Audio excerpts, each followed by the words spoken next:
final speaker will be Eric Broder Van Dyke.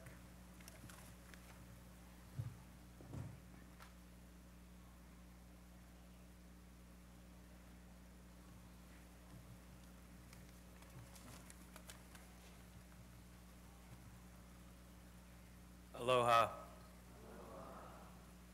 The story of John Van Dyke is one of a modern fairy tale.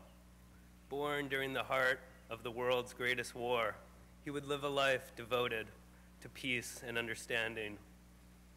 In his youth, he traveled the world as the son of a diplomat, growing up in places like Germany, Turkey, and Washington, D.C. John would continue traveling throughout his life as a global citizen, visiting well over 100 countries. For college, he'd attend the schools of America, Harvard and Yale. Graduating during the draft years of the Vietnam War, he would choose to teach instead of fighting war.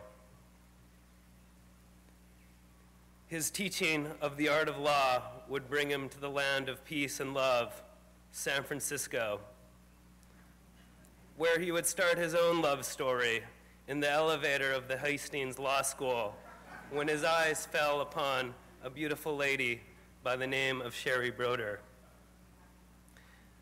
They would embark on a tale of love so powerful that one day it'll just be known as the story of John and Sherry. Their love would bring them to the land of Hawaiʻi. John would come to Hawaiʻi as a stranger in a strange and wonderful land. He'd leave the earth as one of Hawaii and all of the Pacific's greatest heroes. John was a gentle genius who strived for peace, justice, and pono in the world, fighting for the rights of those who had no way to speak for themselves. If we do nothing, they win, John would often say.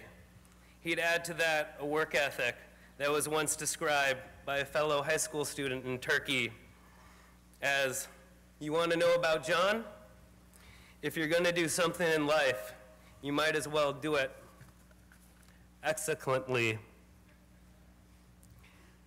It's hard to describe the right words to use for John, but many come to mind.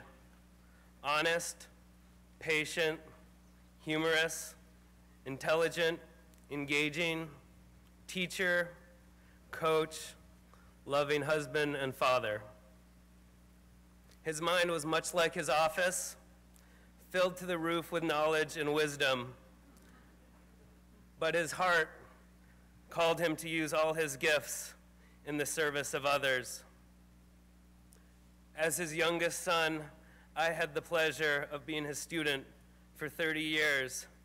Through his daily teachings as my father, AYSO soccer coach, mentor, and best friend, he made me a better person. So in unison with the thousands who have called John Van Dyke their teacher, I say thank you, John. We will make you proud. A hui ho.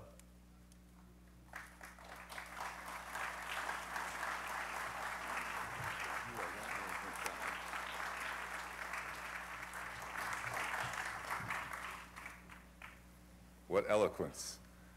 Before we sing together at the close of the program, and the words are in the program in the midst of the beautiful pictures, I'd like to first say that even though words clearly fail us and the gap, the hole left, is irreparable, I think we've done quite a job with words and music today.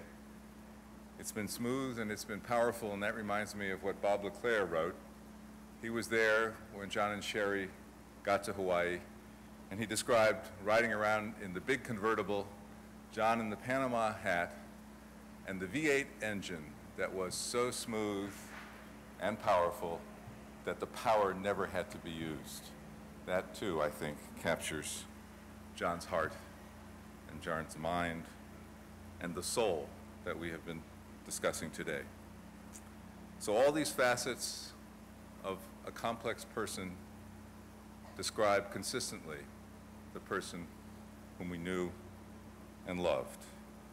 It is impossible to get one's mind around the fact that he has left. As David Callies, his colleague for more than 30 years, said, the strongest word he ever heard from John Van Dyke was yikes.